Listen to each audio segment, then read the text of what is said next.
ka? Narinig mo ko? Habang nag-uusap sila Aling Lolit sa kusina ay sinaad niyang mukhang okay na sila Mercedes na agad namang sinaad ni Jelay na ligtas na kasi si Justine mula kay Moises kaya hindi na niya kailangan ng extra bodyguard. Sinaad naman ni Randy na kawawa ang Pangulo dahil tagilid na yung kondisyon niya na kapag namatay ang Pangulo ay dapat mabitay si Moises. Pinaliwanag naman ni Vincent na naniniwala si Grace na si Jaime ang sumaksak sa Pangulo at hindi si Moises, kaya sinita siya ni Randy dahil natutulad na siya sa pamilya Malonzo, na porket crush niya si Grace, sabay sinaad naman ni Jelay na baka pati si Grace ay nagdadrugs na din.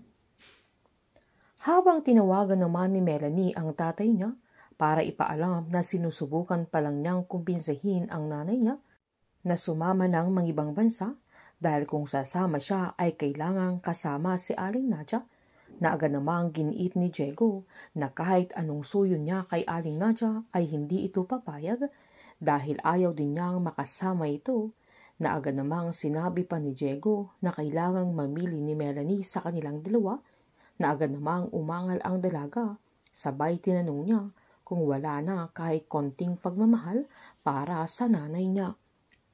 Pinaliwanag naman ni Diego na nangyari na ang nangyari at hindi na yun magbabago, na sinaad naman ng dalaga na pwede pa silang magsama-sama bilang isang pamilya, gaya ng dati na mas okay kung magbabagong buhay ang tatay niya kasama ang buong pamilya, kaya hindi na nakaimik pa si Diego, sabay pinagmasdan na lang niya ang milyones niya mula kay Mercedes. Nang umuwi naman sila Grace, habang kumakain sila ay sinabihan niya ang tatay niya na kailangan niyang kumain ng madami at magpalakas. Agad namang sinaad ng matanda na gagawin niya yun dahil kailangan pa siya ni Moises at hahanapin pa nila si Christine na kailangan pa siya ng pamilya nila. Sabay sinaad niyang kailan kaya mabubuo ang pamilya nila, na alam niyang hindi na sila makokumpleto dahil wala na ang nanay nila, pero ilalaban nila si Moises maging si Christine.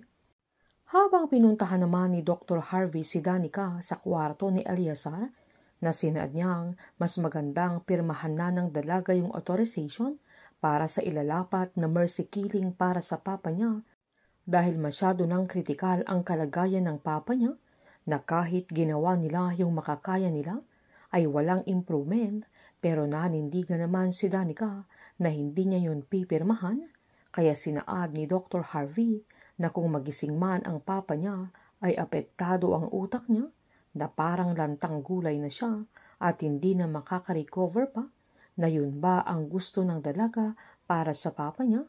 Sabay lumabas na ito nang hindi niya makumbinsi si Danica na pumirma.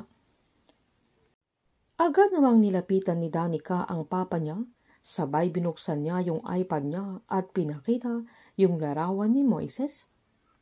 Sabay sinaad niyang madami silang naghihintay sa kanya, na siya lang ang makakapagsabi kung anong totoo, kaya kailangan na niyang gumising.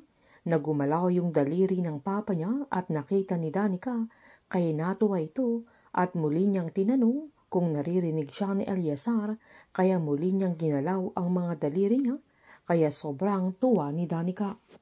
Papatunayan ni Danica ng tama ang desisyon niya na hindi pumirma sa authorization para sa mercy killing sa kanyang papa dahil magigising na ang Pangulo. Painit ng painit ang mga tagpo, sabay-sabay po nating subaybayan ang advance episode ng Pamilya Sagrado dito lamang po sa aking channel. Patuloy lamang pong manood at mag-subscribe para ma-update po kayo sa mga susunod na episode. Marami pong salamat.